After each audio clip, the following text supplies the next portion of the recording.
조지아 사태, 수갑 채우고 발목 채우고 정말 우리 국민들 너무 충격받았는데요. 또 하나 충격받은 사실은 국토안보부에서 우리 한국인 노동자들을 다 조사했지 않습니까? 보니까 뭐라 그랬습니까, 그분이 기자회견하면서. 이분들 소속이 어디냐? 소속은 하청의 재하청 노동자지만 이들이 누구를 위해 일하냐? 현대와 LG를 위해서 일하는 거 아니냐? 그럼 현대와 LG 모기업에서 역할을 다 했는지까지 조사하겠다. 이게 우리 노란봉투법하고 뭐가 틀린가요? 우리나라만 있는 악법이다? 사실이 아닙니다. 노란봉투법 때문에 노조가 불법 파업에도 손해배상 청구도 못하게 만들었다. 가짜뉴스입니다. 그리고 어느 나라 정부도 불법 용인하지 않습니다.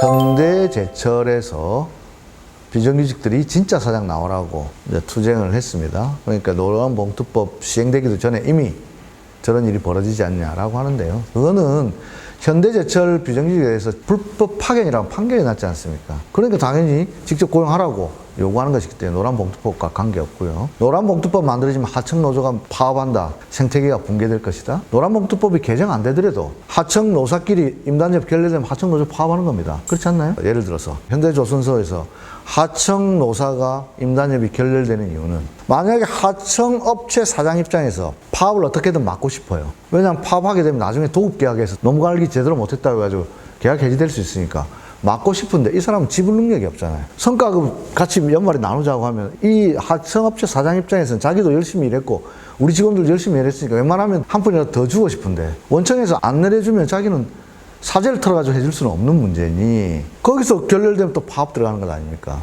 따라서 저는 오히려 이런 문제에 원청하고 협의해가지고 성과급 분배라든지 이런 데서 합리적으로 배분된다면 저는 오히려 하청 노사관계도 상생의 길로 가지 않겠나 이렇게 생각합니다. 산별 노조가 강화되면은 산별 임금 격차가 커질 우려가 있다. 이런 기사를 봤습니다. 그런 이론은 처음 들어보는 이론입니다.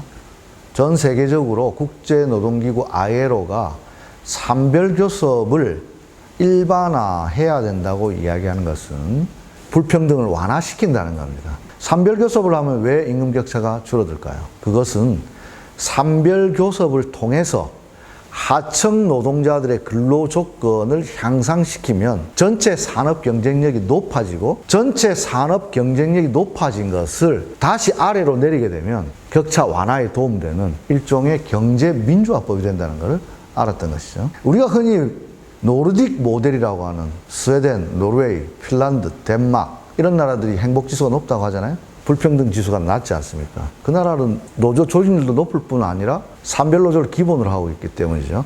왜 산별노조와 노조 조직률 차이는 있을까? 기업별 노조를 하면 기업에 속하지 않으면 노조하기가 힘듭니다. 하청업체에 들어가면 하청 사장이 지불 능력이 없는데 노조 만들어 본들 의미가 없다고 생각할 겁니다. 하지만 산별노조는 뭔가요? 내가 그 산업에 속해 있으면 누구나 노조가 할 수 있으니 노조 조직률도 높아지고 또 산업별로 교섭하면 어떤 일이 벌어질까요? 동일 가치 노동, 동일 임금이 자연스럽게 형성되겠죠. 기업별 지불 능력, 기업별 수익률에 따라서 임금이 결정되는 게 아니고 내가 자동차 만드는 공장이다. 그럼 자동차에는 평균 임금이 결정될 것 아닙니까? 내가 볼보 소속이든 샤브 소속이든 불문하고 동일 가치 노동, 동일 임금, 전체 경쟁력을 높였다라는 사실에 기초해 볼 때 노란봉투법으로 산별교섭이 강화되면 산업별 임금격차를 심화시킬 것이다. 저로서는 처음 들어보는 이론입니다. 현장 지원 TF를 이미 만들었습니다.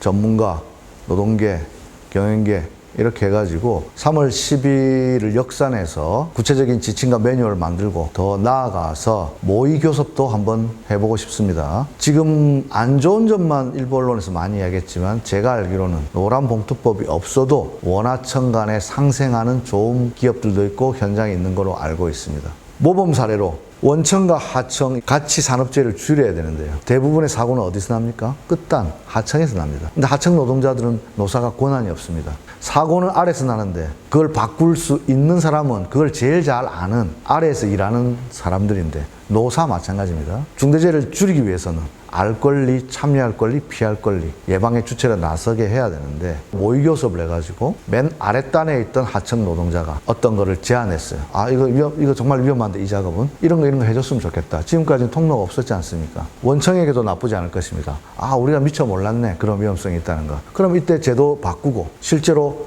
줄어들고 해나가면 이게 바로 원하청이 상생하는 거고 노사 공동의 이익 아닙니까?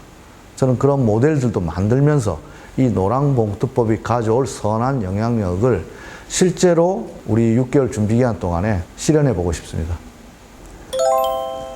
제가 노란봉투법이 진짜 성장법이다, 대아촉진법이고 중대재해 예방법이라고 이야기한 이유는요, 우리 국민들이 파업으로 인한 근로손실 보도를 많이 보셨을 겁니다. 하지만 파업으로 인한 근로손실보다 중대재해, 산업재해로 인한 근로손실이 170배나 더 많다는 사실 아는 국민들이 많지 않으실 겁니다. 그래서 우리는 왜 파업에 대한 보도는 그렇게 많이 쏟아지는데 중대재해로 인한 생산성 하락이라든지 경제적으로도 이게 가져온 타격이 얼마나 큰지를 많이 보도하는 언론 못 봤습니다.